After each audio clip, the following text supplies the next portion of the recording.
Boa noite, a paz a todos. Por favor, irmão Cristiano, ora ao Senhor para nós iniciarmos esse estudo, por favor. Oremos. Pai amado e querido, bendito seja o teu nome, glorificado e exaltado seja o nome do Senhor em todo tempo e em todo momento. Meu Deus, estamos aqui reunidos em irmãos para aprender mais da tua palavra, ter conhecimento, meu Pai, dos teus mistérios, e que o Senhor então esteja conosco, abrindo a nossa mente, abrindo o nosso intelecto, fazendo com que a gente possa entender, meu Pai, o conteúdo da tua palavra, aquilo que o Senhor quer falar no nosso coração. Meu Pai, então estejamos com nossos ouvidos atentos e com a nossa mente perceptível à tua voz. Que Deus abençoe a vida de cada irmão aqui presente, abençoe a vida daqueles que, meu Pai, outrora vão ouvir ou vão assistir essa mensagem. Que Você também, da mesma forma, possa falar com cada um. Te agradecemos por esse encontro, em o nome do Deus que é Pai, Filho e Espírito Santo. Amém. Amém. Amém. Obrigado, irmão Cristiano. Louvado seja Deus. Vamos iniciar a leitura do texto. Ela se encontra em Marcos 1, do 21 ao 34. Diz assim a palavra do Senhor. Foram à cidade de Cafarnaum e no sábado Jesus entrou na sinagoga e começou a ensinar. As pessoas ficavam admiradas com o seu ensinamento, porque Jesus ensinava como quem tem autoridade e não como os doutores da lei. Nesse momento, estava na sinagoga um homem possuído por um espírito impuro, que começou a gritar: Que queres de nós, Jesus Nazareno? Vieste para nos destruir? Eu sei que tu és o Santo de Deus. Jesus ameaçou o espírito impuro: Cale-se e saia dele. Então o espírito impuro sacudiu o homem com violência, deu um grande grito e saiu dele. Todos ficaram muito espantados e perguntavam uns aos outros: O que é isso? Um ensinamento novo, dado à autoridade, ele manda até os espíritos impuros e eles obedecem. E a fama de Jesus logo se espalhou por toda parte, em toda a redondeza da Galiléia. Saindo da sinagoga, Saíram da sinagoga e foram logo para a casa de Simão e André, junto com Tiago e João. A sogra de Simão estava de cama, com febre, e logo eles contaram isso a Jesus. Jesus foi aonde ela estava, segurou sua mão e ajudou-a a se levantar. Então a febre deixou a mulher e ela começou a servi-los. À tarde, depois do pôr do sol, levavam a Jesus todos os doentes e os que estavam possuídos pelo demônio. A cidade inteira se reuniu na frente da casa. Jesus curou muitas pessoas de vários tipos de doença e expulsou muitos demônios. Os demônios sabiam quem era Jesus e, por isso, não deixava que eles falassem. Por isso, Jesus não deixava que eles falassem. Aprofundamento. Depois de conhecermos a boa notícia trazida por Jesus, e depois dele ter chamado 4 seguidores, Marcos nos apresenta um dia típico na vida desse portador da Boa Nova e seus seguidores. Esse é um sábado, e o fato de Jesus fazer tais coisas nesse dia irá logo mais desencadear uma forte crise. O ambiente é a sinagoga de Cafarnaum, na Galiléia. O dia típico, ou amostragem de que Jesus faz todos os dias, contempla 3 cenas, em 3 lugares distintos: na sinagoga, na casa de Simão e no pátio em frente à casa. É oportuno daqui para frente ter presente várias coisas. O dia de sábado, o distanciamento crescente de sinagoga, a casa, em 3,7, você verá que numa sinagoga, Jesus recebe a primeira declaração de morte, ao passo que em casa, onde quer que se encontre, ele se sentirá muito bem e à vontade. Além disso, será muito importante não perder de vista a luta de Jesus contra os espíritos impuros, demônios, e a questão do silêncio que impõe aos próprios demônios e às outras pessoas. Finalmente, notará a tensão crescente entre Jesus e os doutores da lei, tensão desencadeada pela primeira cena do dia atípico. Tudo isso deve manter-nos alerta no aprofundamento de Marcos. Cada cena desse dia típico tem vida própria, mas olhadas em conjunto, descobre-se que não há lugar em que não chegue a boa notícia do Filho Jesus Messias, o Filho amado de Deus em quem age o Espírito. Para ele, não há diferença entre homem, na primeira cena, e mulher, na segunda cena. A primeira cena, Marcos 1, 21, 28, acontece na sinagoga, a casa de oração, ensino e catequese dos judeus, onde Jesus entrou acompanhado dos seus 4 primeiros seguidores. Nós, que pretendemos descobrir a fundo quem é Jesus, entramos também junto com eles. Na sinagoga, quando o judeu adulto podia fazer a leitura e o sermão.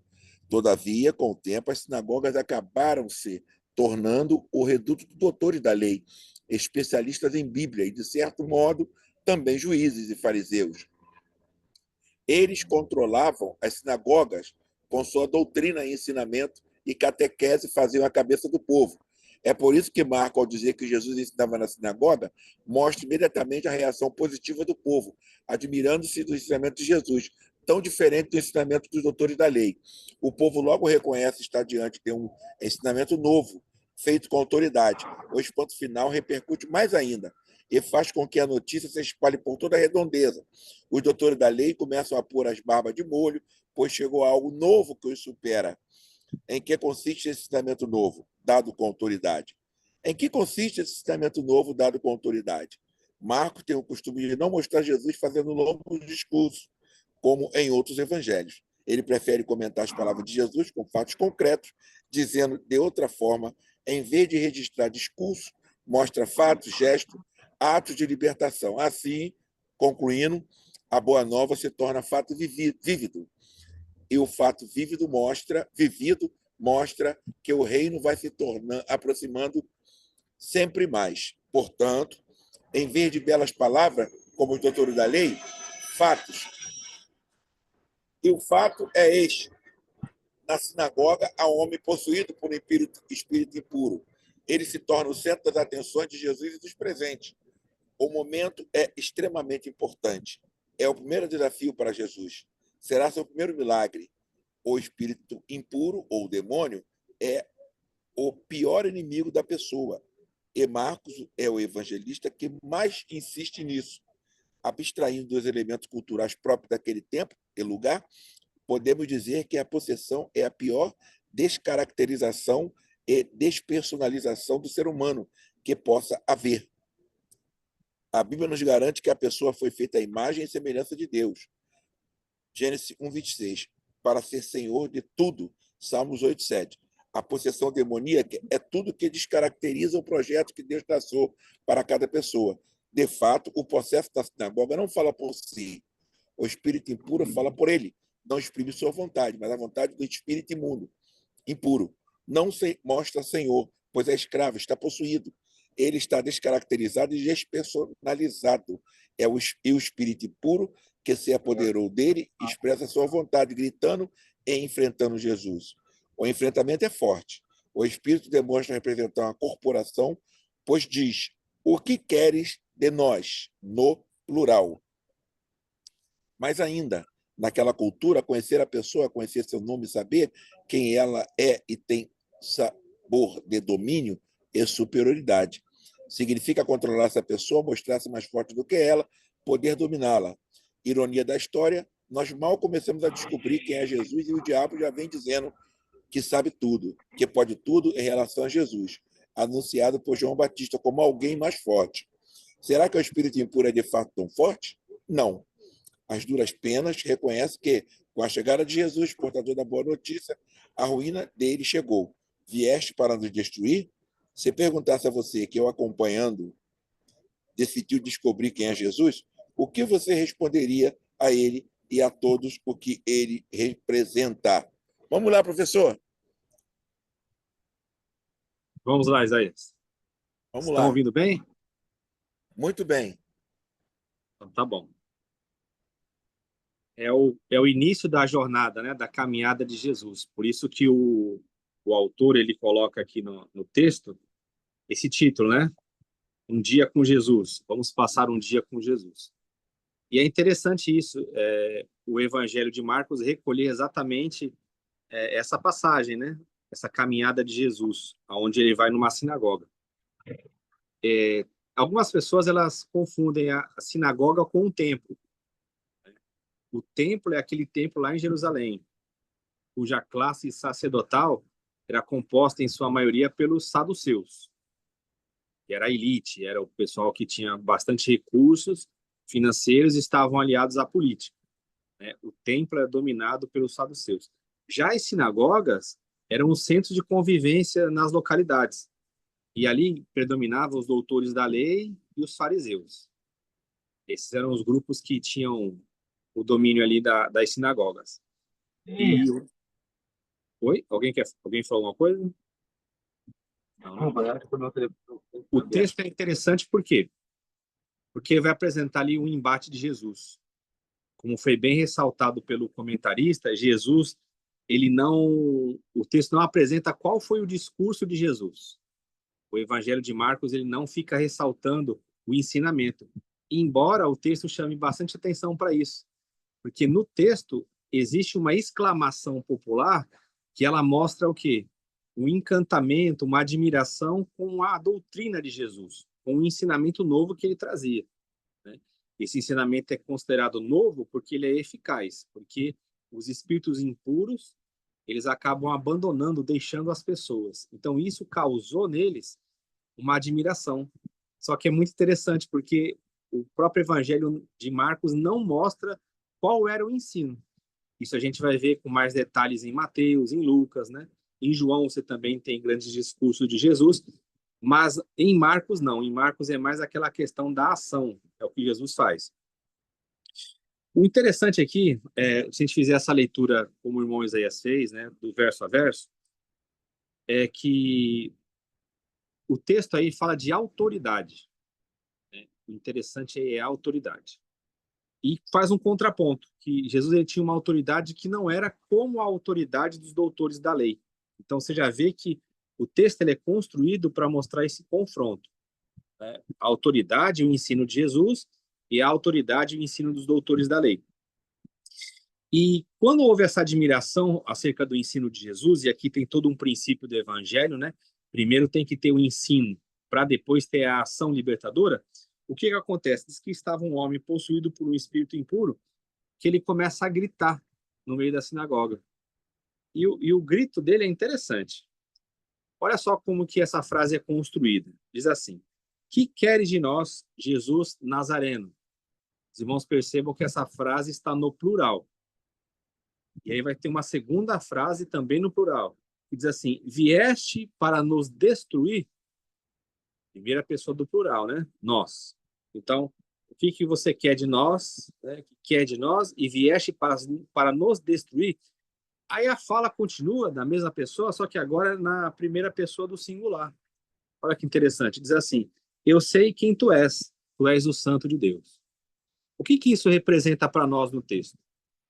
Que a fala daquele espírito impuro, aquele homem que possui um espírito impuro, quando existe o questionamento acerca do que Jesus veio fazer, ele é um questionamento coletivo.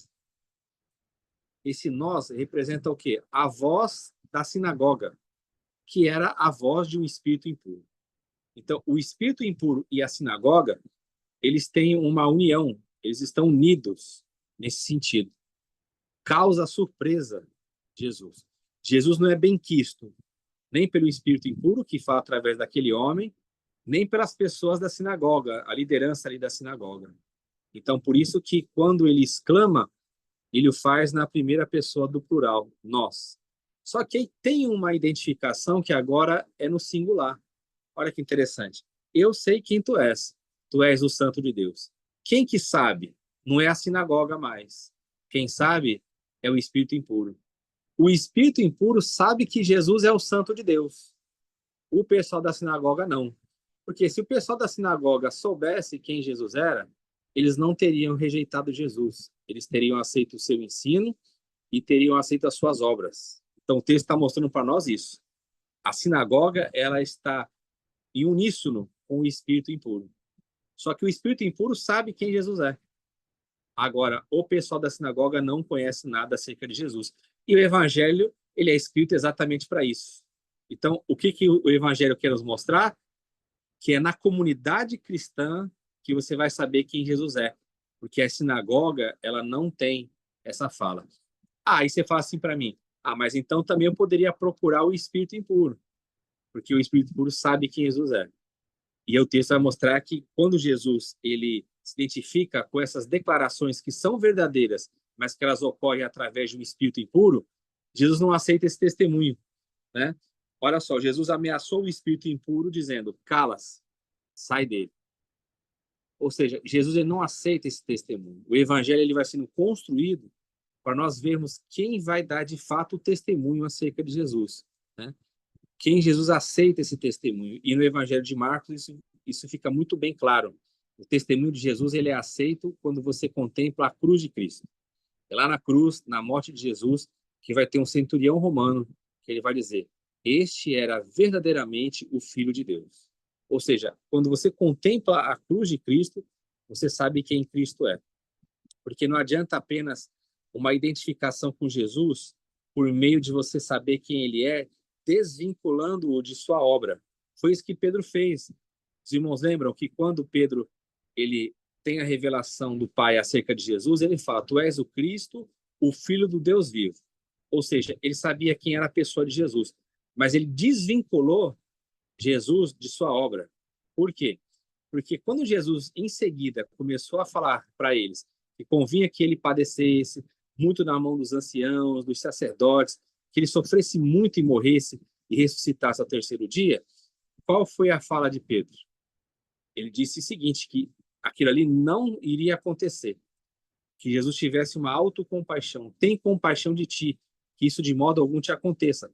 Aí Jesus vai dizer: para trás de mim, Satanás. Então é uma fala maligna, né? É uma fala de um adversário. Pedro tem que ficar atrás de Jesus e não na frente do segmento. Então o evangelho está mostrando isso. Você não pode falar quem é Jesus sem vincular Jesus com a sua obra. A obra de Cristo nesse evangelho é a purificação de todos os ambientes das pessoas, culminando na cruz.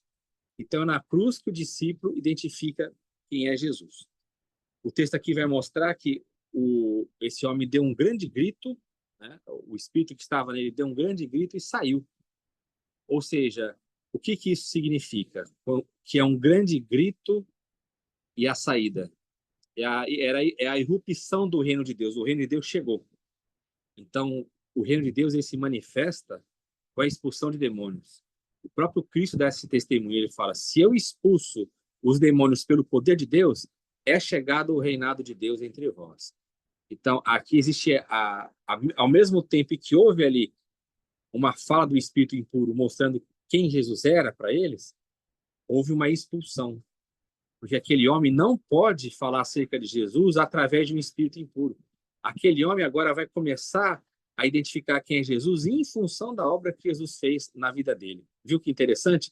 A pessoa ela pode ter uma declaração correta acerca de Cristo, mas mesmo assim ser uma declaração de um espírito impuro, de uma teologia fraca ou errada, de um entendimento que não vincula Jesus com a sua literalidade na sua vida. Existem muitas pessoas que falam acerca de Jesus, elas têm um ensinamento ortodoxo acerca de Jesus, elas sabem falar de Jesus segundo os dogmas, mas elas não têm essa realidade espiritual de Jesus. O texto mostra isso, que mesmo na boca daquele homem, o espírito impuro falando quem Jesus era, isso não bastava, porque era um espírito impuro. Se é um espírito impuro, tem que ser expulso, o homem tem que ser liberto, o homem tem que identificar Jesus somente através da obra salvífica de Jesus. Quando isso acontece, o que o texto vai dizer? Que todo mundo ali fica espantado. E eles começam a perguntar uns para os outros, né? O que é isso? É um ensinamento novo, que é dado com autoridade. Ele manda até nos espíritos impuros e eles obedecem. Então, veja, o pessoal tinha um contexto ali de espírito impuro. O fato de Jesus expulsar o espírito impuro não quer dizer que eles não sabiam o que era o espírito impuro, eles sabiam. Mas eles não viam na religião deles, vamos chamar assim, na tradição deles, na fé deles, algo de novidade acontecer. O que é a novidade do texto? O que é a novidade que Marcos quer trazer? É que agora, através de Jesus, os espíritos estão sendo expulsos. Esse evangelho ele coloca isso de maneira muito clara quando você vê lá no final, naquele texto, né, que é uma inserção, mas faz parte da tradição, ele dizer lá em Marcos 16:15, que o evangelho deveria ser pregado a toda criatura e que os sinais seguiriam aqueles que crescem. E o primeiro sinal ali é a expulsão de demônios. Em meu nome expulsarão demônios. Então, a novidade é essa. Não é que as pessoas agora ficaram sabendo da existência dos espíritos impuros. Mas o que mostra?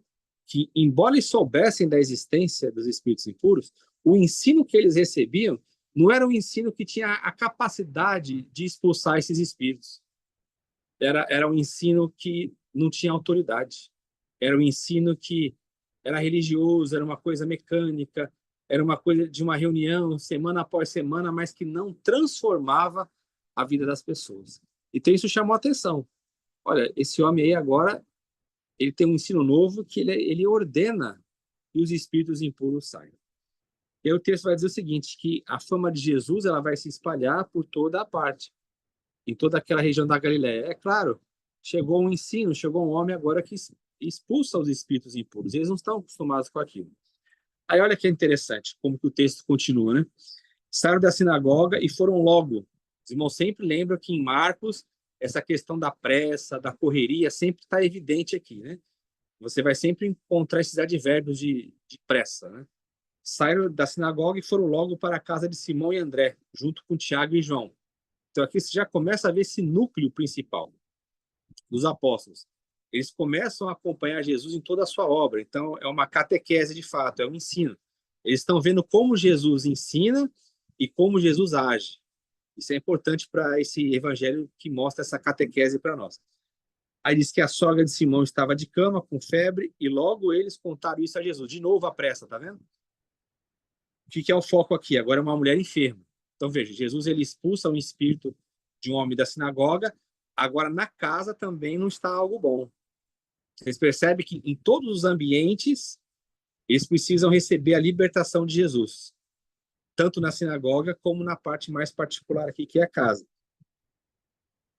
Jesus foi aonde ela estava, segurou a sua mão e ajudou a se levantar. Então a febre deixou a mulher e ela começou a servi-los. Percebe aqui o que o evangelho está mostrando? Que depois que a pessoa tem um encontro com Jesus, depois que ela é liberta do seu mal, seja um espírito, seja uma enfermidade, a primeira ação é serviço. É isso que o evangelho quer mostrar. Quem se encontra com Jesus, começa a servir. Porque Jesus cura, Jesus liberta, Jesus tira tudo aquilo que impede a pessoa de servir. Você vê que Jesus ele nunca ficou impedido de ir a algum lugar, ele nunca ficou impedido de curar alguém, ele nunca ficou impedido de fazer o bem por causa de algo que estava dentro dele que o prejudicava. Você nunca vê Jesus endemoniado, você nunca vê Jesus enfermo, você nunca vê Jesus doente. Ah, Jesus não pôde atender a multidão porque ele estava doente. Você não vê isso em Cristo. Ele sempre está levando a libertação, a cura para as pessoas em qualquer ambiente. Né? Aí diz o seguinte, à tarde, depois do pôr do sol, levavam a Jesus todos os doentes e os que estavam possuídos pelo demônio. Você vê que construção bonita que é feita nesse evangelho? Por quê? O evangelho mostra casos específicos, particulares, depois ele mostra o global. Então Jesus curou, expulsou, né, o espírito impuro de um homem, curou uma mulher que estava enferma. Ou seja, homem e mulher recebendo a libertação de Jesus.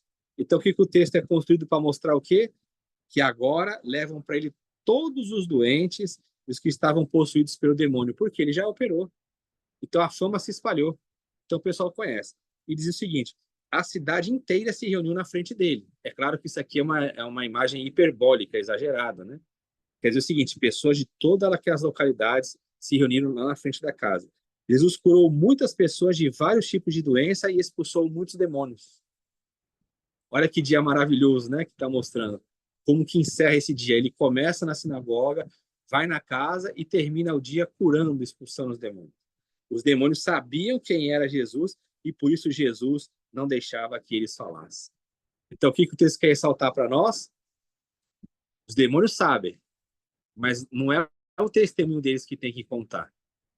O que tem que contar é o testemunho daquele que foi liberto por Jesus. É o testemunho da comunidade, daquelas pessoas foram alcançadas pelo Senhor. Esse é o testemunho válido no Evangelho segundo Marcos.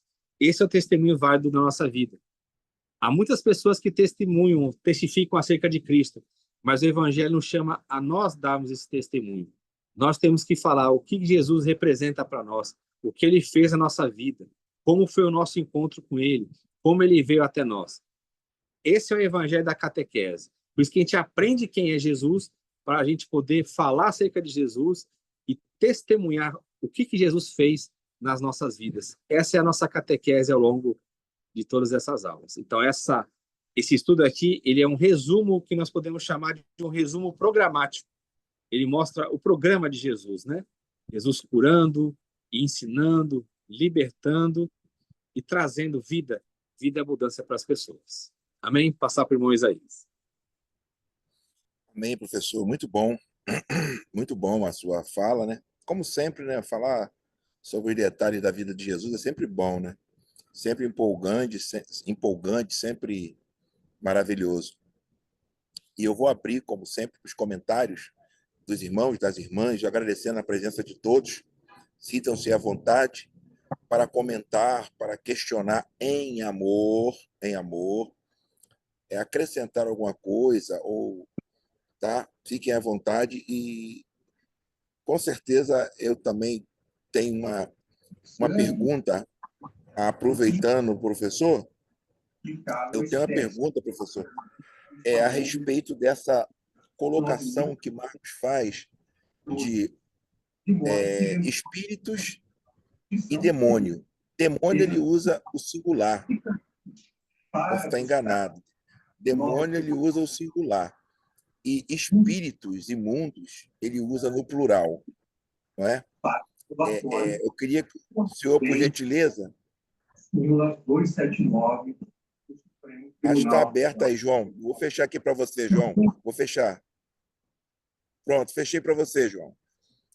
Então, professor, eu queria primeiro que o senhor, por gentileza, falasse a respeito disso, dessa questão de espíritos imundos e demônio. E outra coisa, a respeito de toda aquela comunidade, aquela sinagoga, que era uma reunião de pessoas, não é isso? Sinagoga, como o senhor ensinou, é uma reunião de pessoas, que poderia ser no local fechado, poderia ser no local aberto, não é isso? Poderia ser sinagoga, reunião de pessoas. As pessoas, interessante deixar aqui como registrado que as pessoas sempre dizem, Jesus vivia no templo, Jesus não vivia em templo. Raramente Jesus foi no templo, né? Para defender o templo, muita gente fala que Jesus vivia no templo. Tem que ir para o templo para adorar e blá, blá, blá. Não. Jesus raras vezes foi no templo. E nas sinagogas não é o que nós pensamos, como se fosse uma catedral, uma... Não. Então, professor, inicialmente eu tenho mais 17 perguntas aqui, mas inicialmente eu vou ficar só com essas duas, por gentileza, que o senhor explicasse mais a respeito disso. Como é possível, numa reunião de pessoas que tal, de repente eles se reuniam cotidianamente ali, ter tanto espíritos imundos naquele lugar? Rapidinho. E outra coisa, para mim não esquecer, eu posso associar essa postura de Jesus em eles dizerem que o ensino dele era mais entendível, se eu posso usar essa palavra, o ensino dele era mais fácil de entender com aquele texto que diz: vinde a mim, todos vós que estáis cansados, sobrecarregados, que o meu jugo é suave, o meu fardo é leve, né? Nós sabemos que aquilo ali não é uma palavra de salvação, é uma palavra de que Jesus está falando para aquele povo. Venha estudar comigo, eu vou ensinar vocês um estudo mais tranquilo, diferente dos que os mestres da lei, os fariseus, querem inculcar em vocês. Posso fazer essa associação? Desculpa, professor. Uhum.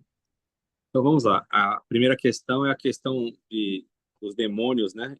Do demônio do espírito impuro. Tem distinção, sim, na Bíblia sobre Satanás, demônios, demônio, espírito impuro, espírito de enfermidade. Então, cada palavra ela tem que ser entendida no seu contexto. Esse conceito de Satanás e demônios, espíritos impuros, é um conceito que ele vai surgir depois do exílio, né, na literatura judaica. é uma questão pós-exílica, o exílio da Babilônia. Se você pegar os textos anteriores ao exílio, você vai ver que eles atribuíam tudo a Deus.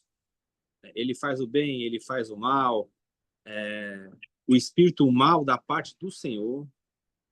Era como se fosse o espírito de Deus agindo de maneira má. Era isso que eles entendiam.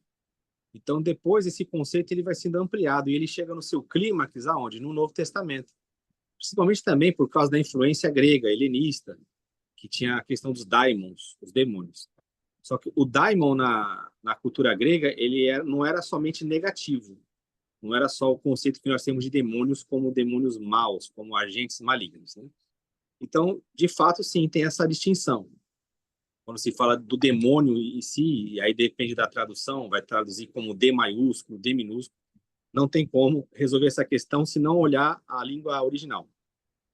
Porque tem tradutor que ele traduz segundo o entendimento dele. Mas, de uma maneira geral, é isso. Acreditava-se que o exército do mal, vamos chamar assim, né, que se contrapunha ao exército de Deus, ele era composto ali por lideranças, por principados, por potestades, e era um reino bem organizado que tinha os seus agentes. Então você vai ver espíritos impuros, espíritos de enfermidade, demônios, muitos demônios, como você está colocando, né? O Evangelho de Marcos ele mostra que todos os locais são tomados por demônios. Então essa era a cosmovisão que eles tinham naquele momento. Eles enxergavam isso, que o mundo era regido assim, que a própria ação do Império Romano nesse Evangelho de Marcos ela é atribuída aos demônios. Você vai ver isso também no Apocalipse. Mas aqui em Marcos você vai ver aquele texto do endemoniado gadareno, ele tem muitos detalhes, né?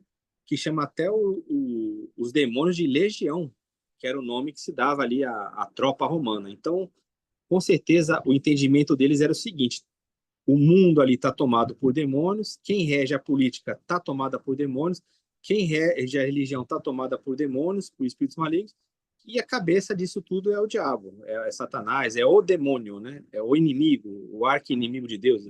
É até um termo incorreto chamar isso, que Deus não tem arqui-inimigo, mas era a forma que se entendia. Vocês percebam que eu não falei anjo caído, né? Porque isso é um grande erro aí que se perpetuou em alguns locais de chamar os demônios de anjos caídos. A Bíblia não chama os demônios de anjos caídos. Anjos caídos são anjos caídos. E se você também lê em textos apócrifos, extra-bíblicos, você vai ver tipo o conceito que se tem sobre esses anjos, né? Que para Enoque, por exemplo, o mal ele entra no mundo por causa desses anjos caídos, que ele vai lá no texto de Gênesis 6, que esses anjos tiveram relação com as mulheres, então eles transmitiram para essas mulheres não somente os filhos, né, mas também os ensinos secretos sobre magia, feitiçaria, até maquiagem, a sedução. Por isso que daí talvez venha essa questão de, em alguns locais, se proibiu até as mulheres de usarem maquiagem, se enfeitarem, porque, segundo essa tradição de Enoque, foram esses anjos que comunicaram essa sabedoria oculta para as mulheres. Por isso que você vai ver no Novo Testamento condenar muito o culto dos anjos com a questão de procurar uma sabedoria oculta, né? O Novo Testamento vai sempre enfatizar que a sabedoria de Deus está só num local, que é Cristo. Enfim, isso aqui seria um assunto até para um estudo um dia só aqui nosso sobre isso, mas de maneira geral é essa. Tem uma distinção, sim, entre espíritos impuros, demônios, espírito de enfermidade, Satanás, o próprio nome que se dá aos demônios, a anjos caídos, tem toda uma questão isso aí de diferenciação. A segunda pergunta do Isaías foi a questão das sinagogas, né? De fato, as sinagogas, Jesus ele frequentava as sinagogas porque é por onde ele passava. O templo só ficava em Jerusalém, então só havia um templo, era o templo lá de Jerusalém. Jesus ele ia ao templo como um peregrino. Ele não era um doutor para ensinar lá no templo. Ele não era um sacerdote para que ele pudesse ensinar no templo, né? Essa crise de Jesus ser um sacerdote ou não, ela vai surgir na igreja primitiva.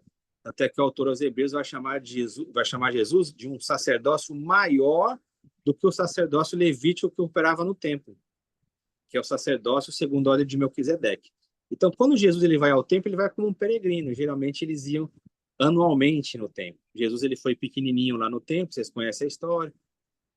Os pais levam ele porque eles eram peregrinos. Então, você tinha que ir pelo menos uma vez por ano ir lá em Jerusalém para fazer lá o seu sacrifício. Então, Jesus ele ia no templo como um peregrino.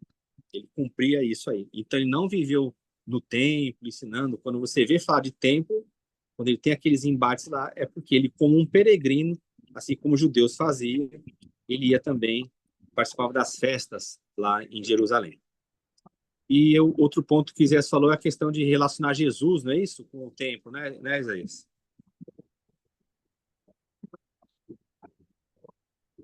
É isso? Exatamente, relacionar o texto do ensinamento de Jesus, que era mais entendível para eles, com Sim, "Vinde a mim, perfeito. todo vós está cansado e oprimido". Perfeito. Exato, Muita gente prega esse texto como se fosse de salvação, mas não é, né? É um texto que Jesus exato. chama a estudar de uma, de Sim, uma, de uma teologia, de uma didática e mais entendível, mais facilitadora. era como se fossem escolas rabínicas ali, né? Então, tinha lá os mestres, e você vê que até os inimigos de Jesus, eles chamavam Jesus de mestre. Você não vê eles chamarem de profeta. É bem interessante. O exemplo clássico disso é Lucas capítulo 7, quando Jesus está na casa do Simão fariseu. Lá tem a dúvida, né? Eles falam assim, se ele fosse verdadeiramente um profeta, saberia quem está tocando nele. Eles não consideravam Jesus como profeta, porque se considerasse como profeta, eles teriam que aceitar o testemunho de Jesus, porque o profeta falava em nome de Deus. Na boca popular, ele era como um profeta. Quando ele cura lá, quando ele ressuscita, né, o filho da viúva lá de Naim, que o pessoal fala? Um grande profeta se levantou entre nós. Então, no popular, embora a visão de profeta deles também não seja a visão adequada, que Jesus é um profeta da misericórdia, não é um profeta como eles imaginavam, no popular, Jesus era um profeta. Mas para os religiosos, não, ele era um mestre. Tanto é que nessa história aí do Simão, ele fala assim, mestre, eu suponho que seja aquele a quem mais perdoou, né? A quem a dívida era maior. Então ele chama Jesus de mestre. Porque não tem tanto problema chamar Jesus de mestre. Porque mestre é quem tem um ensino. E é um ensino que às vezes conflita com uma escola. Então o que Jesus está fazendo ali nesse texto de Mateus 11, que o Isaías disse, é isso. Ele fala, olha, o meu fardo é leve, meu jugo é suave, por quê? Se você me seguir, você vai ter um ensino transformador. A minha escola não é como a escola deles, que traz um peso, que traz um jugo, que vocês estão cansados, você não consegue cumprir o que eles ensinam. Porque eles colocam fardos pesados, eles atam cargas muito pesadas que vocês não conseguem nem andar. E eles não põem nem o dedo nisso. Mas o meu ensino não. O meu ensino ele traz vida, ele traz segmento, você consegue viver com o meu ensino. Obrigado, professor.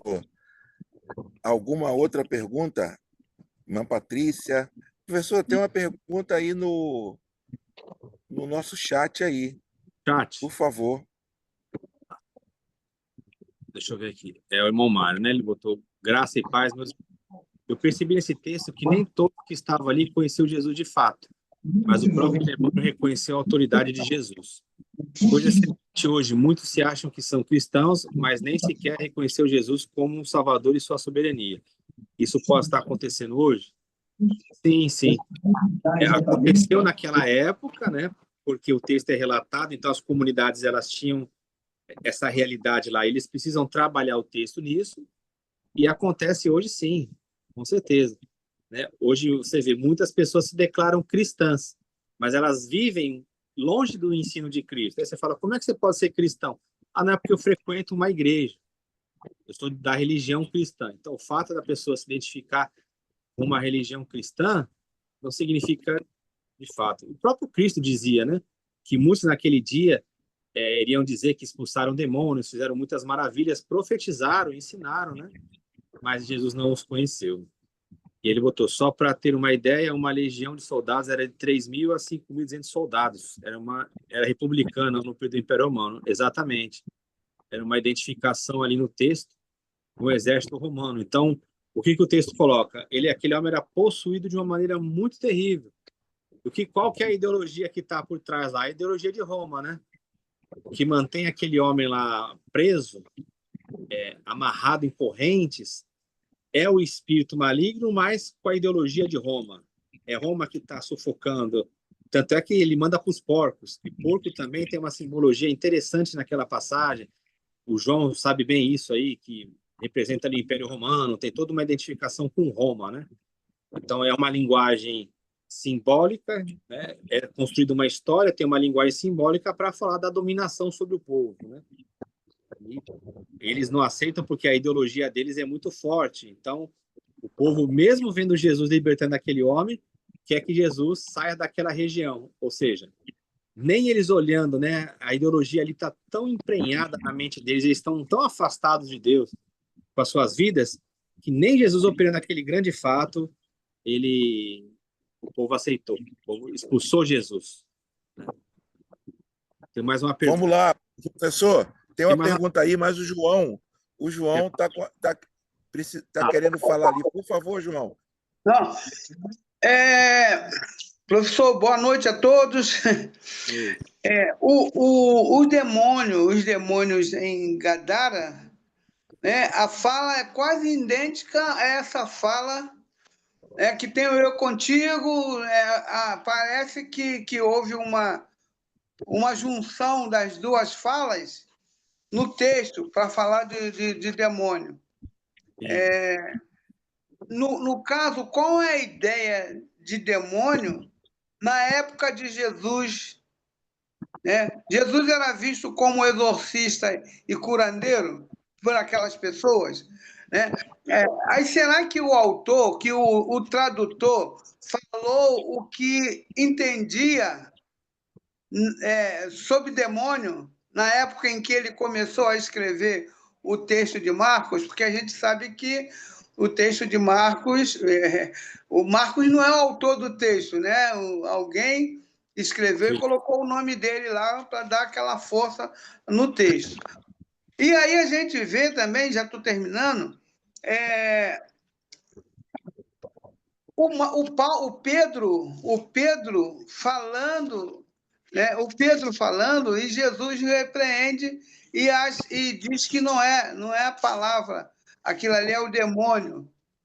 Né? Como é que a gente entende? E Pedro não ficou possuído. A gente poderia entender que essa questão demoníaca era a questão mental, uma doença mental. As pessoas tinham delírios e julgavam que era demônio. Como é que a gente pode entender essa variação de entendimento? Legal. Obrigado, João. Muito bem observado, né, pelo João, ele sempre com as colocações inteligentes dele. Você vê que o texto ele tem a mesma fala, né? Os dois textos, o da sinagoga e o de Gadara. Por quê? O que Jesus não tem parte ali? Jesus não tem parte nem com a religião, nem com a política. Né? Que temos nós contigo, ou seja, o texto é construído para mostrar o quê? As ideologias, tanto política como religiosa, Jesus não tem nada a ver com elas. Então, onde ele passa, ele tem esse embate. A questão demoníaca, ela pode ter, ou ela tem, questão mental? Com certeza. A pessoa que tinha um ataque epilético, ela é identificada como um espírito de enfermidade, né? Então, é por isso que eu falo, cada texto tem que ver lá qual que é a palavra, se é espírito de enfermidade, se é demônio, se é Satanás. Essa passagem que o irmão João citou, de Pedro, se você procurar uma tradução bem correta, a palavra Satanás ali vai estar com S minúsculo, porque Satanás ali é um adversário, não é que é o Satanás, o ser Satanás, o diabo, Lúcifer, que o pessoal chama erroneamente, mas ali é um Satanás como adversário, que é a mesma palavra que é usada lá para o anjo do Senhor na passagem de Balaão. Como fala assim, ele se colocou como um adversário, um Ra-Satã. Aí você já imaginou? O anjo do Senhor ser um Satã, e na realidade, anjo do Senhor ali a gente sabe que era um eufemismo para não falar o nome de Deus. E Jesus falaram que ele era o chefe dos demônios, né? Porque ele expulsava demônio. Olha aí como é que os camaradas eram terríveis. Exato, porque não podiam sobrepor ao espírito que ele falava, igual Estevão, né? Ou matava ou descredibilizava. E o interessante também nisso aí, olha que legal. Aí você fala assim, mas é só Jesus que está expulsando os demônios? O próprio Cristo fala, ele usa esse argumento, ele fala, olha, se eu expulso pelo poder de Beelzebul, por quem os vossos filhos expulsam? Ou seja, essa questão que o irmão João falou, tinha os exorcistas lá também. Tinha lá também, tinha em Atos. Em Atos fala que tinha exorcistas, que eles até foram usar o nome de Jesus e não deu certo. Lembra lá? Eles eram exorcistas. Aí assim, nós expulsamos em nome de Jesus a quem Paulo prega. Aí os demônios falam, não, a gente não reconhece vocês. Paulo a gente sabe, Jesus também, mas vocês não. Então, o exorcismo, ele acontecia. O que não acontecia era um exorcismo desse nível que Jesus trazia. Porque Jesus mostrava que o mal estava habitando aonde? Nessas instituições. Então, como que era de fato ali a crença em demônios, né? A pergunta do João é algo muito interessante. Tem um livro da Paulus que fala Satanás, demônios, Satanás, e acho que é Satanás e demônios na Bíblia. É da Paulus. Depois vocês veem é fácil achar na internet. Satanás e demônios na Bíblia, da Paulus. Depois eu ponho até no grupo a foto dele, ele está até aqui perto. Depois eu bato uma foto e boto para vocês lá no grupo mostrando. Lá ele vai trabalhar todo esse conceito, né? Porque principais e potestades, como que eles entendiam? Que os governos eram regidos por esses espíritos. Né? Não era, que nem o João falou, não era uma democracia. Era algo que vinha de uma família, era algo que vinha de pessoas que se achavam até divinas. Então, quando falasse de principais e potestades, era uma ideia que havia um reflexo. Por isso que fala assim também, ao anjo da igreja que está em Filadélfia. O que se imaginava o quê? Eram contrapartes espirituais. Então, assim como lá no céu, vamos chamar de céu, havia lá um anjo que ele era responsável espiritualmente por uma localidade, por uma igreja, era a crença deles. Não estou dizendo que isso acontecia, mas era a crença deles. Ao anjo da igreja, o que era isso? Era uma contraparte espiritual. Aqui também tinha a parte ruim, que era o mundo tomado por demônios e esses homens, eles eram regidos pelo diabo, a serpente, o dragão. O Apocalipse vai falar o quê? Que tinha a besta, mas quem que alimentava a besta?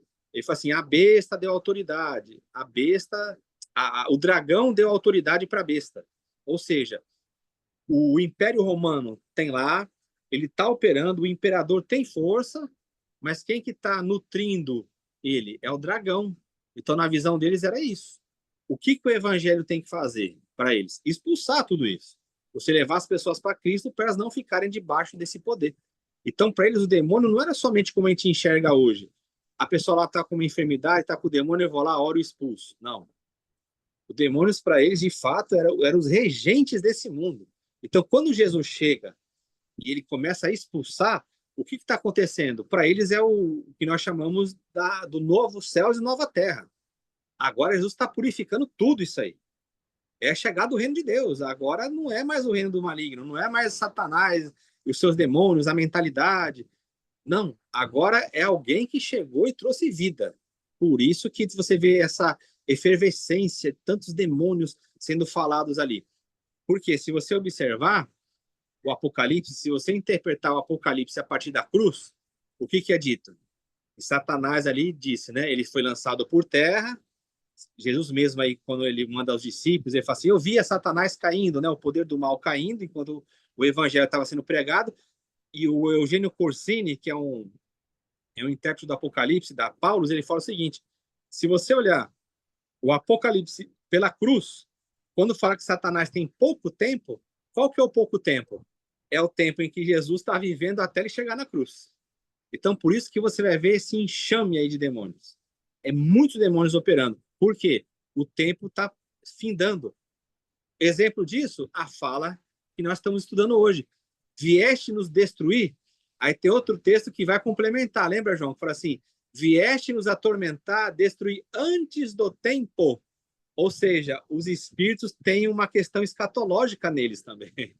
Eles sabem identificar, porque não é agora. O tempo está se cumprindo, mas por que você já veio aqui nos atormentar? Então, veja que interessante. É claro que tudo isso é uma construção teológica, mas o que ela quer mostrar? Que é lá na cruz que Jesus tem essa vitória. ele está vencendo ali, né? No dia a dia, ele está encontrando as pessoas, mas a vitória definitiva dele vai ser na cruz. Então, é um tema Professor, fascinante, é um tema muito bom. exatamente. Tem uma pergunta aí, professor, muito interessante,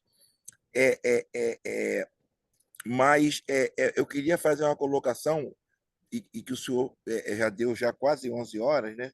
58, vê se a gente consegue uns 10 minutinhos mais aqui, para não Tá. ficar muito grande. A igreja hoje, ela fala de demônio o tempo todo, né? A igreja hoje é demônio, e não sei qual foi o pensador, o escritor que falou que se tirasse o demônio de certas igrejas hoje, elas se fechariam, né?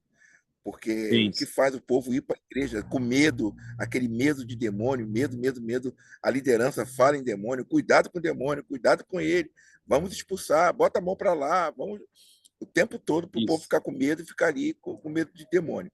Não é nem para adorar o Cristo que todos ali estão cultuando, pensam que estão cultuando. Mas vamos lá. Se eu perguntasse ao senhor hoje aqui, Exato. na Bíblia, o que é o fator que Jesus nos faz ficar mais atentos? É o demônio ou o dinheiro? Novo Testamento é o dinheiro. Que é até a pergunta aqui do Felipe, né? Ele fala assim, professor, como entregar um bom ensino hoje, visto que é uma grande demanda por esse ensino de prosperidade? É isso, Opa, é não você. tinha nem visto. Ele colocou isso. É remar contra a maré. É pregar o evangelho contra o falso ensino, é remar contra a maré. Na época de Paulo era a mesma coisa. Ao longo da história da igreja é a mesma coisa, né? O que acontece diferente com a prosperidade é que você vê que mesmo quando eles tratavam da questão do dinheiro, era uma questão pós-morte, né? Ó, você tem que doar aqui porque é o seguinte, você vai libertar uma alma do inferno, do purgatório. Você está doando aqui para você comprar um pedaço do céu. Então era uma perspectiva assim, eu abandono o meu dinheiro para esse grupo religioso, porque eu vou ter uma recompensa celestial. A teologia da prosperidade ela acabou com isso. E é assim, se você olhar através da ciência da religião, a teologia da prosperidade ela não é toda ruim. Você vai encontrar teólogos de renome falando sobre isso. Um exemplo, você vai pegar um camarada aqui no Brasil que ele falou isso num canal de televisão que escandalizou muita gente, que é o Leonardo Boff, que é da teologia da libertação. Ele falou assim, ó, as igrejas que vocês condenam aí do neopentecostal, eles oferecem uma esperança de vida para o povo que ninguém mais quer. Então eles abrem a igreja lá e falam que a pessoa vai evoluir, que vai melhorar de vida. Então eles levam essa mensagem para um grupo que a maioria não quer. O que ele está falando é verdade. A teoria da prosperidade, ela minou aquela questão de que você tem que ser miserável, de que Deus vai se agradar se você não tiver nada. Ela minou isso, só que ela foi para um outro extremo. Esse foi o perigo. Que ela combateu um lado, mas ela acabou, como tudo acontece no campo teológico na maioria das vezes, acaba indo para um outro extremo. Então ela coloca, se você estiver doente, você está com um problema espiritual, se você não for rico, você não está vivendo a bênção de Deus, se você passar por problema é falta de fé. Então eles foram para um outro extremo. Naquela questão de combater um ensino falso, eles acabaram criando outro, né? Mas existem coisas na teologia da prosperidade que não são ruins, assim como todo falso ensino, como toda seita, como toda falsa religião. Tem coisas boas também lá. O veneno, para você matar uma pessoa, você não precisa encher um copo com veneno. Você põe a água e põe um pouco do veneno. Aquele pouco de veneno já leva a pessoa para a morte. Então, Felipe, é pregar o evangelho e o Espírito Santo ele vai convencer as pessoas, né? É ir contra a maré mesmo. Só que aí, por exemplo, a pessoa ela tem que avaliar que ela ficando na contramão, ela vai deixar de ter todas as benesses da religião. Ela vai ser perseguida, ela vai ser excluída de muitos locais, ela vai viver momentos de solidão. Só que ela tem sempre que recorrer à palavra de Deus. Ela vai ver Jesus sofrendo, João Batista, Paulo, por causa do ensino. Então, é não agradar a multidão. A multidão quer isso mesmo. Paulo dizia, falou, olha, eles vão se cercar de mestres segundo as suas próprias concupiscências. Então, o que você faz, Timóteo? Prega a palavra. Né? Prega a palavra, tempo e fora de tempo, porque vai ter tempo que eles não vão suportar, mas prega a palavra. E isso tem que ser a nossa demanda, né? Não adianta, É. eu não vou ser popular. O evangelho não é para nós sermos popular, não. O evangelho é para a gente falar de Jesus, né? E a irmã Se Patrícia... você hoje... Oi. professor, se hoje o Cristiano, eu, ou quem quer que seja aqui, Felipe, se levantar no ensino e fazer uma explanação de forma contrária ao que foi dito lá pelo chefe lá na frente, ele vai começar sendo excluído e vai ser chamado até de endemoniado. Vai ser Sim. chamado de endemoniado igual Jesus. É. Porque vai ser excluído, não vai pregar mais, não vai ser excluído. Né? É o que a irmã Isso Patrícia colocou aconteceu com aqui. muita gente aqui no grupo, comigo, com o professor, aconteceu com o professor, comigo e com outros que se levantavam em amor, não com maneira ríspida, mas chamava, vamos para a Bíblia, pastor, vamos lá na Bíblia ver se é isso mesmo. Se chamar um pastor presidente para ir para a Bíblia, pastor presidente soberbo, com aquela arrogância, ele nunca vai. Ele vai te queimar para toda a igreja por trás de você, mas vamos orar. Por favor, professor, você estava dizendo aí a respeito, a irmã Patrícia levantou a mãozinha. Ela botou assim, paz do Senhor. Eles falaram que ele era filho de Beelzebu, ignorantes. Exato. Não tinha como argumentar contra Jesus. Aí tinha que caluniar. Quando você não consegue vencer alguém na fala, no ensino, você parte para o ad hominem, né? O que é ad hominem? É você machucar a pessoa. É você falar assim, você não pode falar isso porque você é pobre, ou porque você é rico, ou porque você é casado, ou porque você é divorciado, ou porque você tem AIDS, porque você tem câncer, porque você nunca passou enfermidade. Então a pessoa começa a agredir a pessoa. Isso aí no debate chama argumentum ad hominem. Você passa de deixar de falar do assunto, porque não dá mais, para você agredir a pessoa, você tentar desmobilizar a pessoa. Tentaram fazer isso com Jesus direto, só que nunca prevaleceram contra ele, né? Chamaram ele até de samaritano, né? Samaritano, Que era endemoniado, outra etnia. louco, Isso. chamar de louco. Vamos lá, a irmã Patrícia quer falar, será? Seria bom ouvir uma mulher hoje. Eu estou falando muito hoje, hein, gente? A irmã Lídia chegou, tem a irmã Cissa, a Patrícia, fique à vontade. Irmão Cristiano está quietinho. Irmão Felipe já participou. Marcelo também está aí, irmão Mário participou também. Graças a Deus. Graças a Deus. A irmã Patrícia está no trabalho. Amém. Glória a Deus. Eu também estou, irmã Patrícia. Eu também estou no trabalho. Eu e o irmão Cristiano também estamos no trabalho. Mas, professor, alguém tem mais alguma colocação? Acho que não, Zé. A questão da leitura, né, Zé? A irmã Jacira hoje não pôde estar em função do problema no telefone dela. Né? Isso. Só que a leitura uma serva final. fiel aqui, assídua aqui conosco. E eu queria aproveitar hoje, pedir aos amados irmãos, por gentileza, que anotassem aí a conta, o Pix do nosso professor. Não posso esquecer de abençoar o nosso professor Wilton. Professor Wilton, você que é do grupo Aprendizado Bíblico, ele coloca para nós ali todo dia um estudo abençoado. Toda quinta ele está aqui conosco. E foi uma luta para que nós tivéssemos a oportunidade de falarmos a respeito dessa questão do Pix do professor. Eu gostaria que você... Pior que eu não tô achando aqui, mas eu vou colocar no grupo lá o Pix do professor para você abençoar o professor com o que o Senhor colocar no seu coração, tá bom?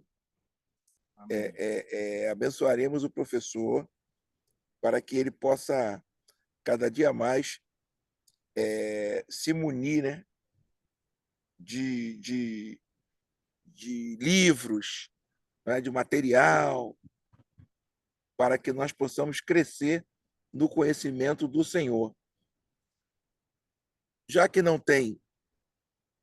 o Cristiano quer falar algo? Por favor, Cristiano. Tava aqui orando para você falar. Falei, poxa vida. Professor, eu quero fazer uma pergunta.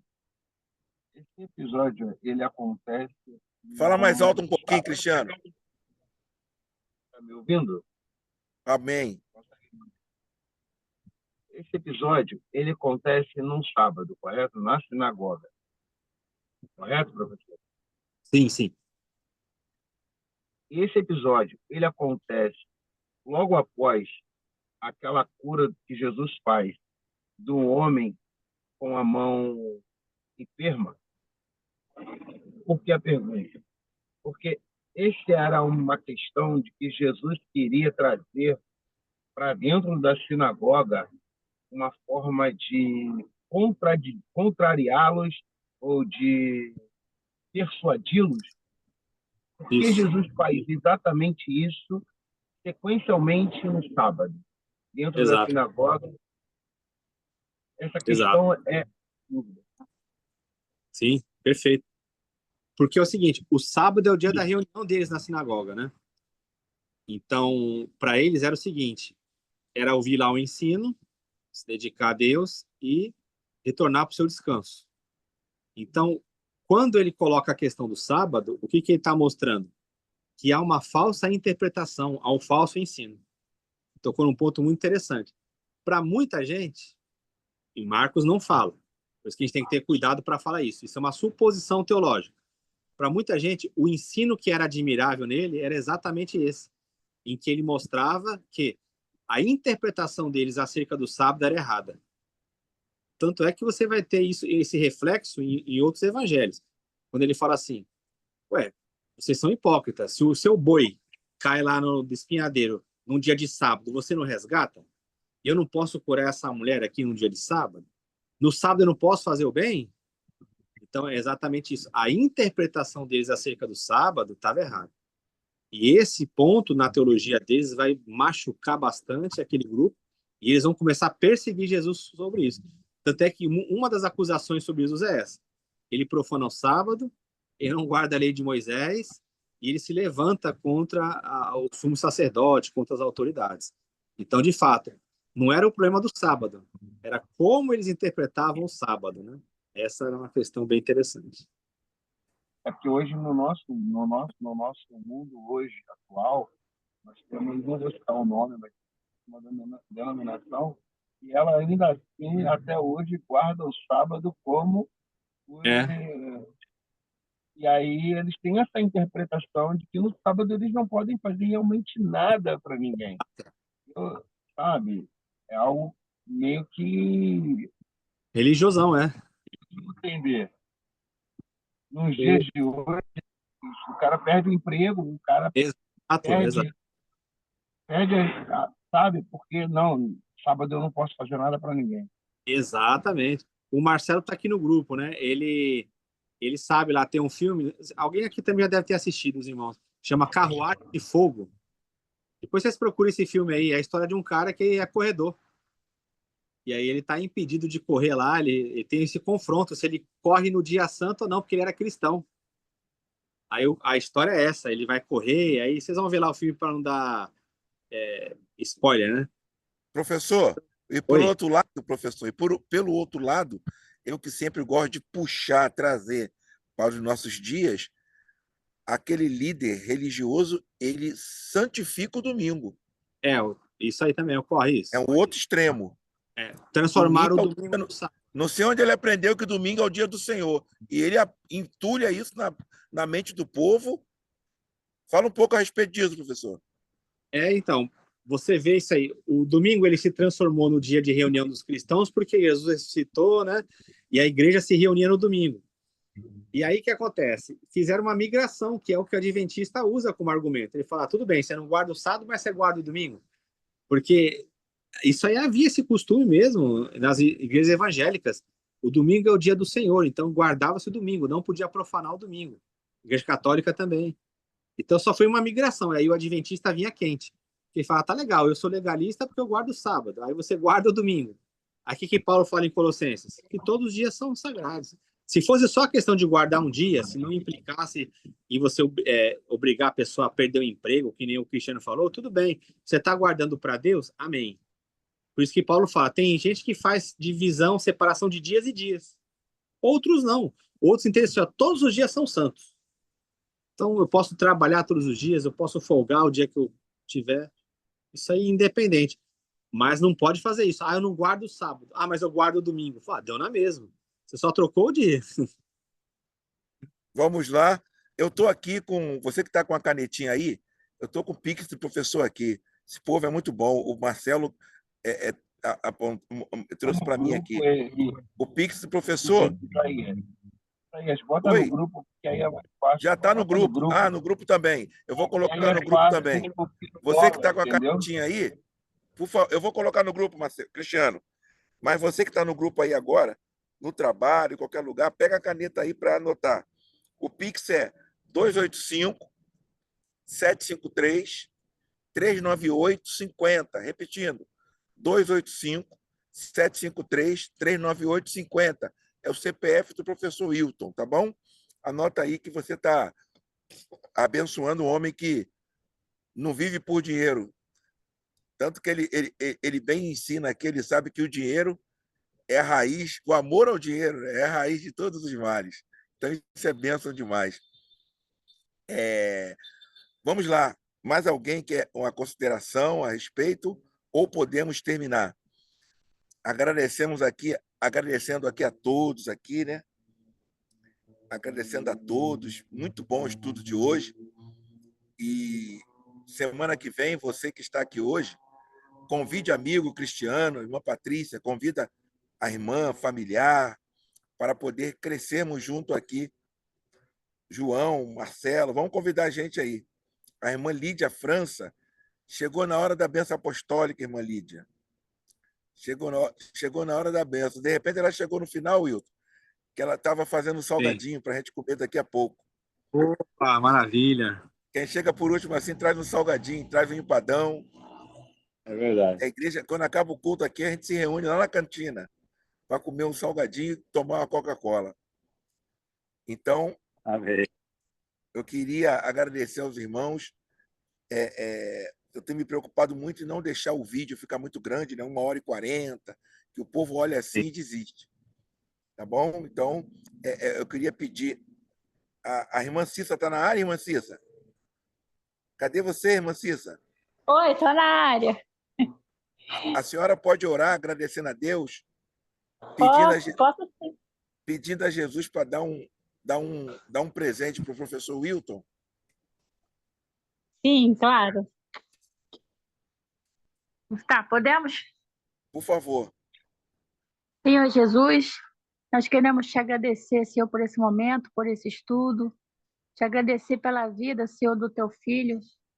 Através dele, Senhor, tem abençoado tantas vidas, Senhor. Através da dedicação dele, Senhor, a ensinar, a se empenhar.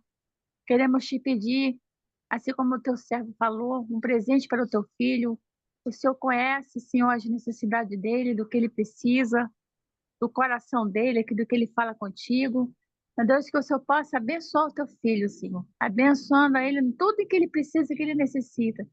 Que o Senhor venha continuar usando ele, Senhor, para abençoar nossas vidas, Senhor. Eu sei que é um caminho difícil, eu sei que não é fácil, sei que é um trabalho árduo, mas o teu filho tem permanecido firme, Senhor, naquilo que o Senhor chamou ele. Nós queremos te agradecer por cada vida que participou desse estudo. Às vezes, Senhor, o convite é para muitos, mas às vezes são poucos. Mas sabemos que é de semente em semente. Sabemos que ela é espalhada, a semente ela é espalhada, mas ela vai dar fruto aonde ela tem que dar. Então, nós queremos te agradecer, que o Senhor possa dar uma noite tranquila de sono para cada um. Amém, Jesus. E que o Senhor abençoe em nome de Jesus. Amém. Amém, Jesus. Amém. Gente, fica com Jesus todos. Pai. É isso mesmo, irmã Cissa. A gente convida a 250. Aparece um, aparece dois. Isso tudo é isso mesmo. Agora, Eu convido também, eu mando. Se fosse revelação, se fosse o Wilton, o Wilson tem uma revelação, ele fala até o CPF. Eu estava com 500 aqui hoje. Pois é, com certeza. Beijo, Deus abençoe, gente. Amo vocês. gente. Fiquem na paz.